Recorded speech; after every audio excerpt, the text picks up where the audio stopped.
Welcome everyone to Dropkick Discussions presented by Sportskeeda. I'm your host Korey Gunz, along with Sportskeeda's wrestling expert Tom Colohue. It is SummerSlam week, and on this week's episode, we'll be previewing the big pay-per-view and what we're looking forward to most on the show, as well as talking about current WWE stars possibly reaching out to the competition. But first, let's start with the news that Raw and SmackDown will soon have a new home, and that's the Amway Center in Orlando. The WWE announced this week they will be moving all TV and pay-per-view tapings to the home of the Orlando Magic for the foreseeable future. We got some info from WWE.com about what the atmosphere will be like. You know, we're going to get a lot of lasers and LED boards and things of the like.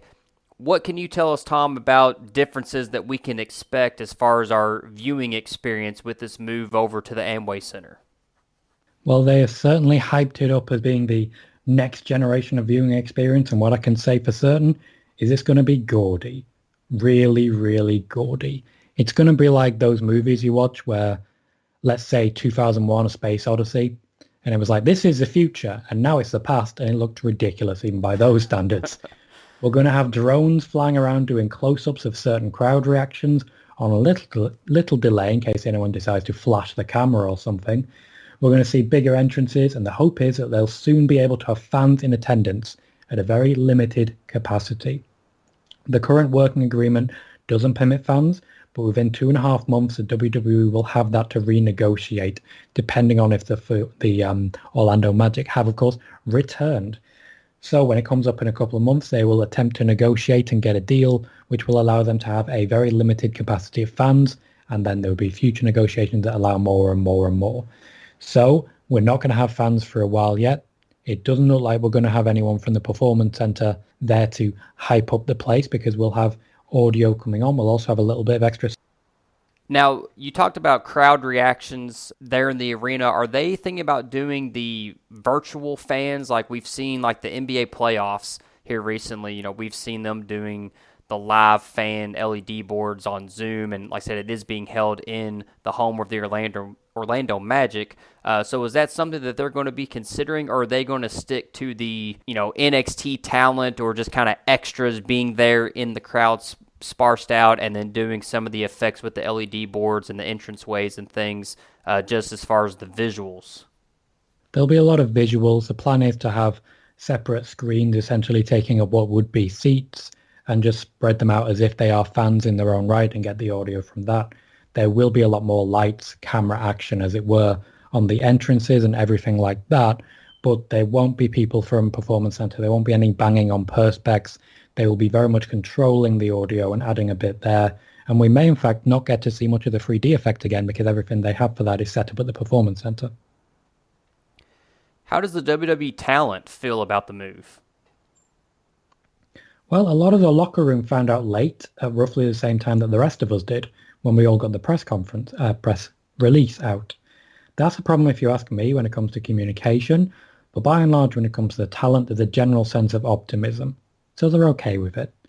As comfortable as some people got in the Performance Center, wrestlers wrestle for the enjoyment of fans. And for a lot of people, it's been a tough experience. There are quite a few who've struggled with their mental health a little bit more because of so much unrest.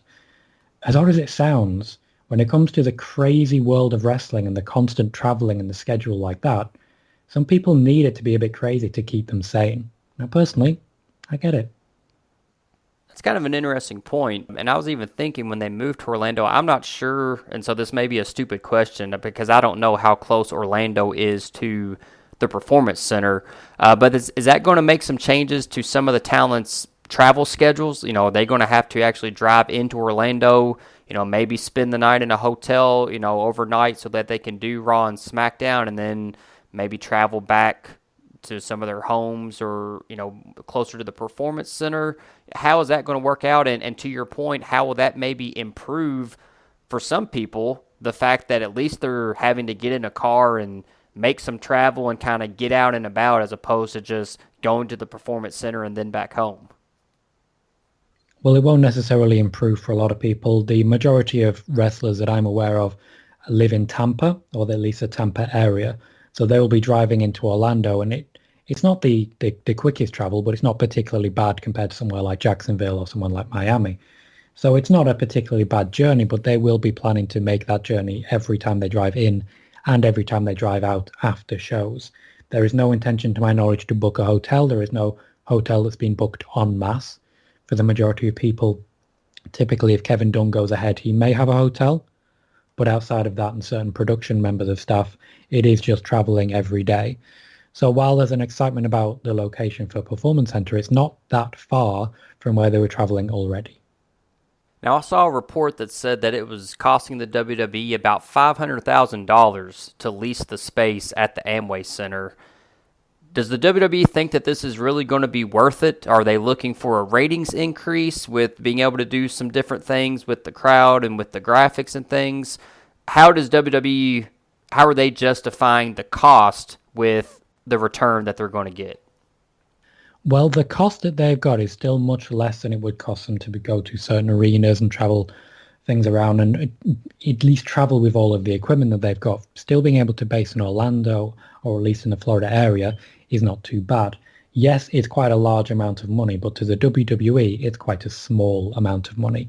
And to be fair, $500,000 is what they made from Brock Lesnar on YouTube alone, for example. So it sounds like a lot more than it is in comparison to the WWE coffers. Now, the WWE just believe with everything going on right now that it is essential to get out of the Performance Center because it gives them that variation. It gives them the potential for more viewership and potentially more interest, and it's going to sell more network subscriptions, or at least so they believe. The WWE simply believe a large and ever-increasing amount of fans are becoming very sick of the PC era. And by PC, I mean Performance Center, not PG, which sounds quite similar, and a lot of people are sick of that as well. The lesser response to the Swamp Fight is one thing that the WWE believe indicates a general level of boredom with the cinematic era, even though personally I think we've spoken about this in a debate on my YouTube channel, saying that for me, the Swamp Fight just wasn't as good as many other cinematic matches. They want to move on. They want to do something different in wrestling, but which will get coverage from competitive sports and competitive sports media. That's one of the key things here. The amount of attention they've got for doing this has achieved a certain amount of mainstream attention, which will give them longevity. This is achieving a lot of those goals. Let's move on to another interesting story that came across social media this week, and the headline read that just about every WWE superstar outside of Roman Reigns had been in contact with AEW lately, inquiring about coming into the promotion, maybe asking about how much money they would be able to offer them, etc., etc. Now, obviously, you see the headline. It's a little bit of hyperbole to say that every WWE star had contacted AEW, and you actually went on Twitter and had a report that was pretty much to the contrary to that. What can you tell us first about what you've heard from inside the WWE locker room as far as talent reaching out to AEW? Well, I did mention this on my Twitter, and it's good to go into a bit more detail here in the podcast. Now, don't get me wrong, some people that I've spoken to have contacted AEW. There has been some discussion about this. The vast majority, though, know how much money AEW are offering by just talking to each other. Everyone always seems to forget that wrestlers are still people and people talk. By and large, personally, I've always had the impression that not many people in WWE are actually all that interested in AEW. There's a certain level that are, particularly people who still quite recently were on the indies. But that's quite a small amount of people compared to WWE overall. So certainly I can't quite believe that the vast majority of people have contacted AEW, and I've been blatantly told that they have not. When you look at AEW's roster, and we just talked about this, I think it was last week on the show, about AEW's roster maybe expanding a little bit too quickly. Does AEW really even need any more ex-WWE guys at this point? And what I mean by that is, not in the sense that, obviously if Roman Reigns wanted to come to AEW, AEW would be all over that, and rightfully so. That's a huge coup for them. But it would seem like in this instance, the guys that would be coming over to AEW would be guys that are unhappy in WWE. So I'm not sure that AEW wants to get the reputation of just any cast off from the WWE that gets released or that is unhappy or that's going to leave the company and kind of badmouth them on the way out, that AEW is going to bring them straight in, kind of like what TNA and Impact did for a lot of years. At any time somebody got released from WWE, they were immediately brought in and a lot of times given a huge push. What are your thoughts on that? Does AEW really need a lot of these ex-WWE guys to come in or any more than what they've already got? I can't say that AEW need any ex-WWE guys, but there are unfortunately a very high amount of very talented ex-WWE guys out there, so I can understand why they'd be reaching out to quite a lot of them. These are also people that they have natural contacts with. Now, they already have a bit of a reputation for taking in people that WWE just don't want, and AEW, by and large, they're still growing rapidly. And for me, I'd really rather see them knuckle down and focus on who they have right now. We'll see going forward. So I think the women's tag title, it may not be tag title, the women's tag tournament could have been a great opportunity to pick up some talent. However, I think there's a bigger question as regards AEW's recruitment, because there is a huge amount of people that have worked in AEW for one or two matches and have never been seen again. They seem to go through people, and there are still questions to be answered about certain people who were signed with the company and then have seemingly just vanished without any explanation. Right now, though, I think it's hard to avoid a reputation of taking cast-offs when WWE technically employ about 300 wrestlers right now, and they just released 50 or 60 very talented people out into the wild. Yeah, I tend to agree with you. I'd like to see AEW kind of just focus on the guys they have there now. No disrespect to any ex-WWE employees, but I mean, they have so much talent, it seems like now. I'm not sure how many of our listeners keep up with the AEW After Dark series or their YouTube series, but I mean, they've got guys, the Lucha Brothers are on the YouTube show this week. I mean, the amount of talent that they have that they seem like they can't even now find a spot for on Dynamite, it just seems crazy to me that they would really want to bring in anyone else, especially if they're guys that weren't really top-level main event guys in the WWE. I would agree. I think they brought in a lot of people with the intention of doing a better job than the WWE did. And in some cases, they simply haven't found that to be possible. Not saying it's impossible by any way, shape or form, but when you overload your roster and you bring in people who essentially get a shot at the top, lose it, and then sort of sink pretty quickly, it's a difficult situation for AEW, and it's a difficult situation for the talent they've brought in. I think they should work on the people they have right now, unless, of course, they have a second show coming soon, at which point they'll be able to actually platform as many people as they have. Let's move over to SmackDown now, and I said on the show last week that this was probably going to be a recurring theme on the show, that we would be talking about this topic almost on a weekly basis, and here we are again. We're going to talk about the Braun Strowman Fiend storyline, and for my money, this is the most captivating thing on WWE TV right now. The angle, the story took another turn this past Friday on SmackDown, and I really just want to talk to you first just from a fan's perspective and just from a storyline point of view about some of the angles that this thing could be taking. We saw Braun Strowman comes out. He's got a new haircut. He's now completely bald. We've talked about that. It seems to be a recurring theme that when people feud with the Fiend, they're changed or they kind of revert back to some of their old characteristics. Now, I've never seen Braun Strowman bald, but maybe this is a signal that, he's becoming more aggressive and more of a monster. Then we see Alexa Bliss introduced. She comes out and has an exchange with Braun. Seems pretty upset that Braun is acting like she doesn't care, or he doesn't care about her. Then the Fiend appears. It looks like he may even actually be now defending Alexa Bliss. Maybe he's found his muse with Alexa. It's just a lot of complex things and a lot of things are being left up to the imagination of the fan, which we talked about last week as well. What was your take on this new progression in the storyline, and what do you think of this Braun Fiend angle up to this point?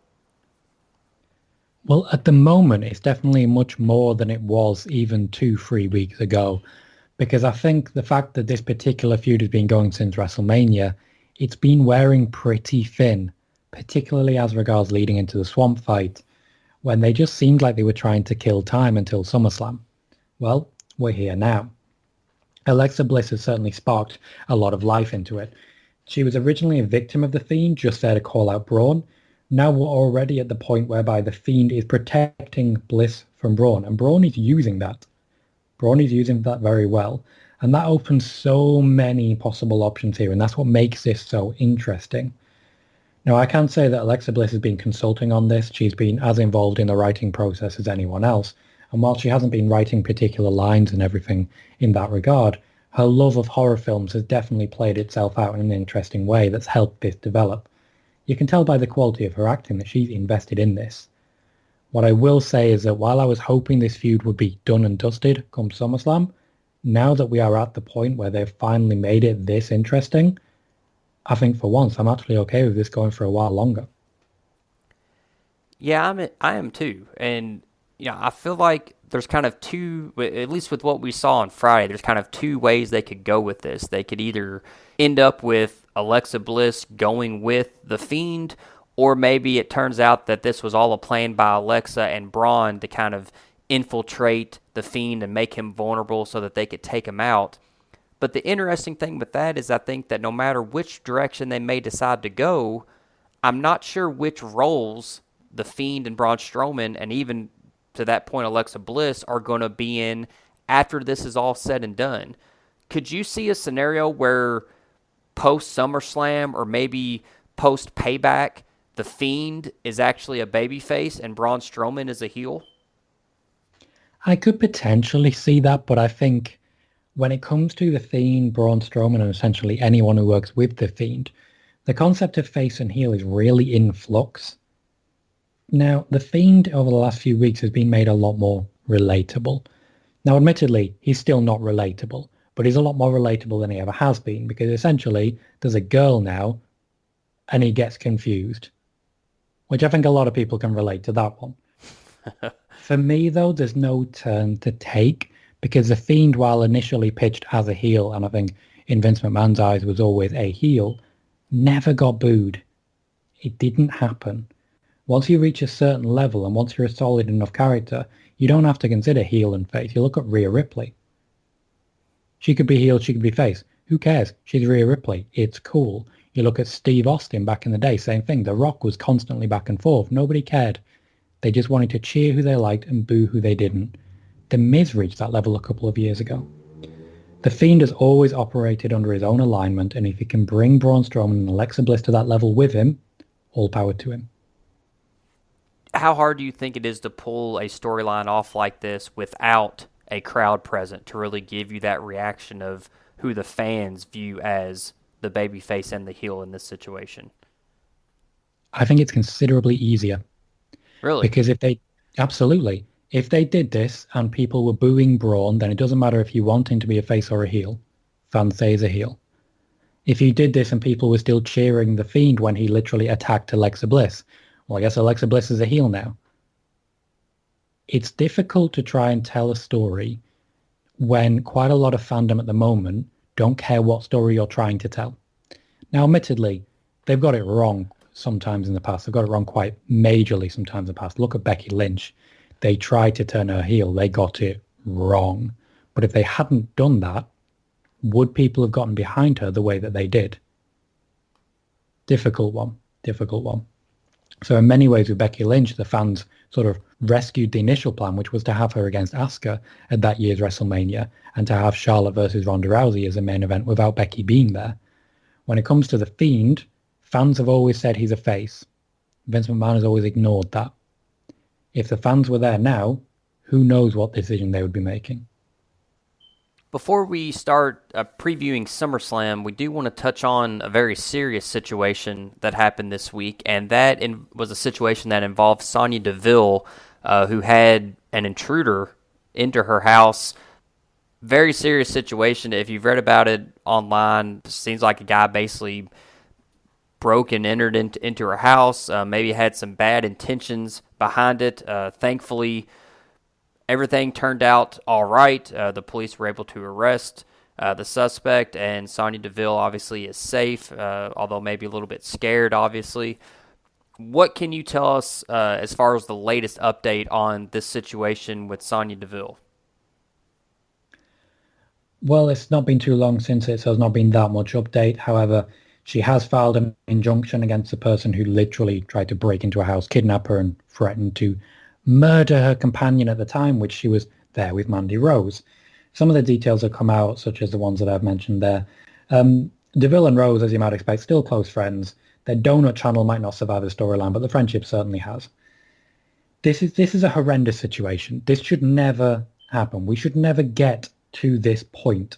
But for some reason, and this isn't unique to anyone in particular, there are subsections of fandom that think this is okay. Now, I'm in no way saying this is a whole world of fans. This is certainly one individual acting on their own in a ridiculously bad choice on their part, and I hope to see them never able to contact Deville again.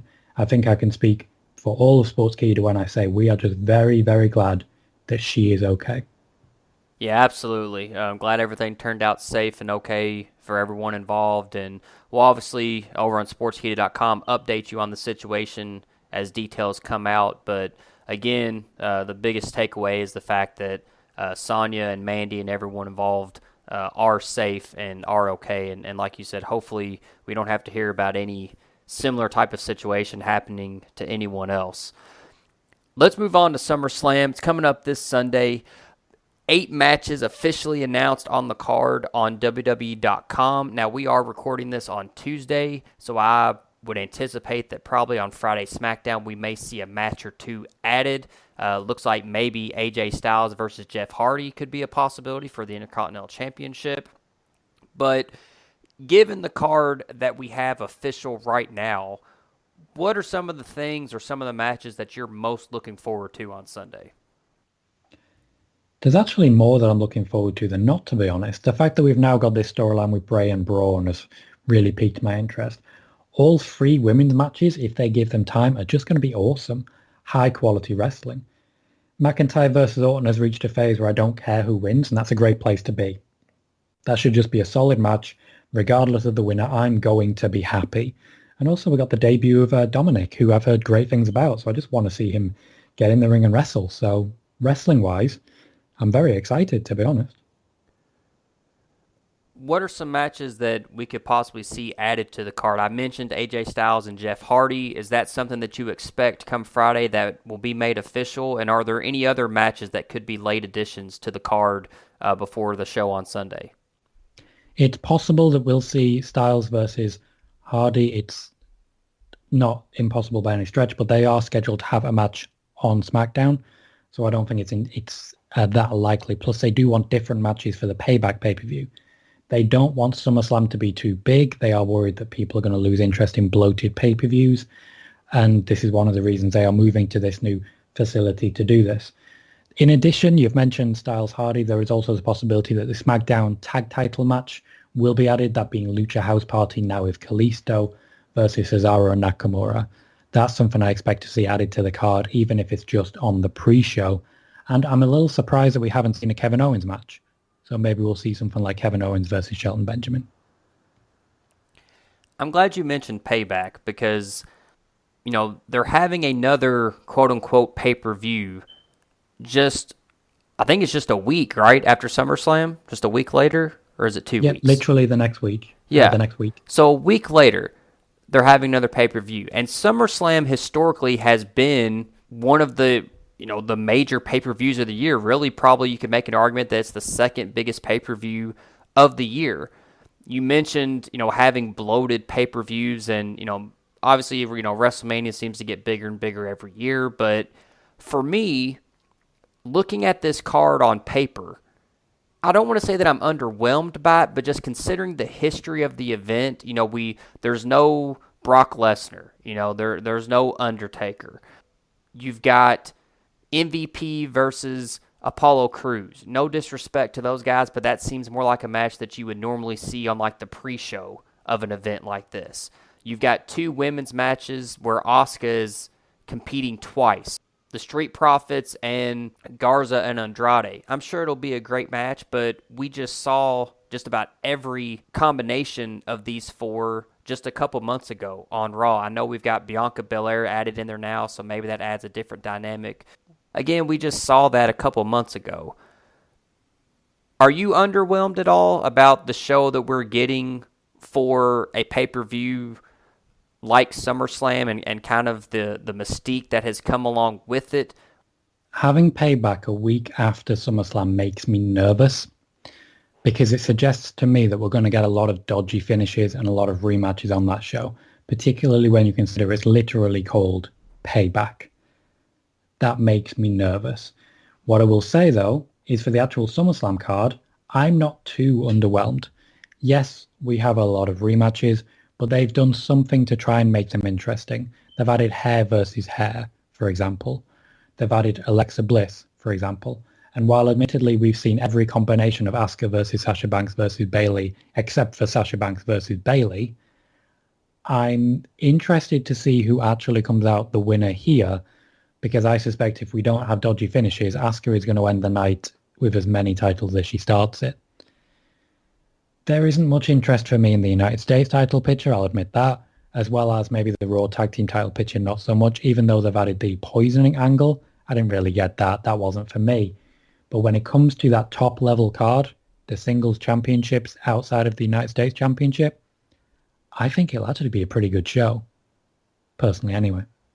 Yeah, no, I agree with you there. I think the top matches, Bray and Braun, Drew and Randy Orton, Dominic and Seth Rollins, I'm with you. I'm there for. That's the draw for the show. And I think the hair versus hair match for me would probably be number 4 on my list of matches that I'm most looking forward to just because of the stipulation. It just, hey, that's something we haven't seen in a while. It's kind of old school. And so the fact that one of those females is getting her head shaved, that's interesting to me. So, the top of the card, I agree with you. It's pretty solid. Maybe it's just kind of some of that undercard stuff. And I agree with you. I do worry about Payback, the fact that maybe if SummerSlam is just a lead-in to Payback, kind of like what they did with Extreme Rules, and we know how well that went over with everybody. So I'm really hoping that they don't use SummerSlam, which, like I said, historically has been one of the biggest pay-per-views of the year, as just a lead-in to another pay-per-view that I have no idea what the thinking is behind having just a week later.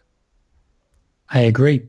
And from what I've been told, it's being viewed as an overflow pay-per-view so that SummerSlam doesn't get too bloated with matches. They can throw some matches on there. But the only thing we know so far, it's a pay-per-view that's happening in a week and a half. And the only thing we know so far is that Sasha Banks and Bayley will defend the tag team championships. That is the only thing we know, which means they're going to have 2 shows to book an entire pay-per-view. There's going to be a lot of rematches. One last thing I want to ask you about Payback before we get off here. Since they have the WWE Network, since there is really no pay-per-view buy rate, you talked about, it's kind of an overflow show. They don't want to make SummerSlam too big, so they're going to have Payback. But no one's buying pay-per-views. Everybody's just got a subscription to the network.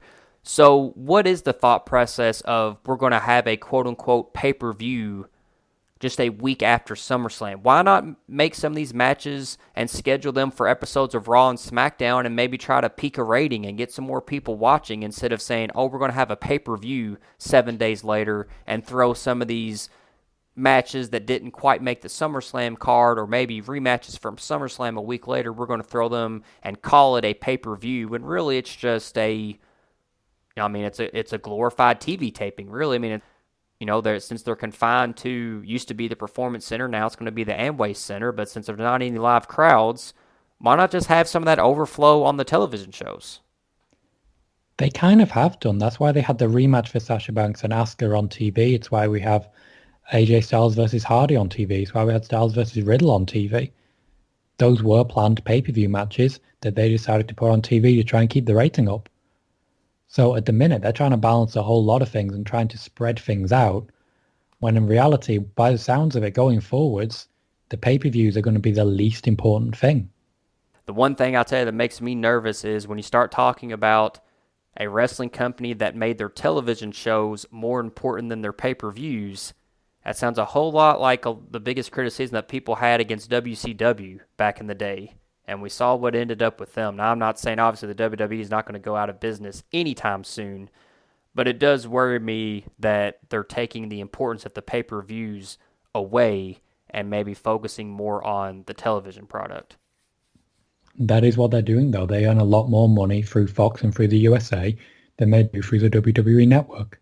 The network has not achieved the expectation that they had. They wanted to be approaching 3.5 to 5 million subscribers now, and they're struggling to get 1.5. So in reality, when it comes to the pay-per-views, they're making more money selling them to Fox Sports 1 than they are from actual individuals. We will see going forward what the future of the WWE network is.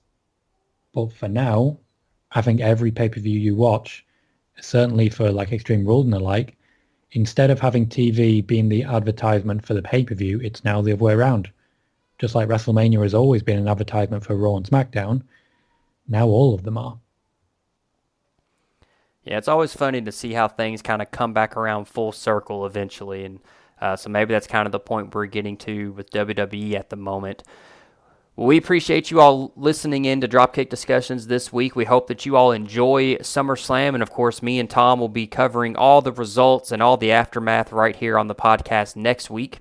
Make sure that you like or comment this week's video over on the Sportskeeda YouTube channel and give them a subscription if you would. You can also check out Tom's personal YouTube channel as well for even more wrestling news and notes. And you can follow him on Twitter at Colohue. You can follow me on Twitter at Korey Gunz. And you can check out Sportskeeda.com for the latest wrestling news and articles. We appreciate you joining us this week, and we will see you next time on the next Dropkick Discussions podcast.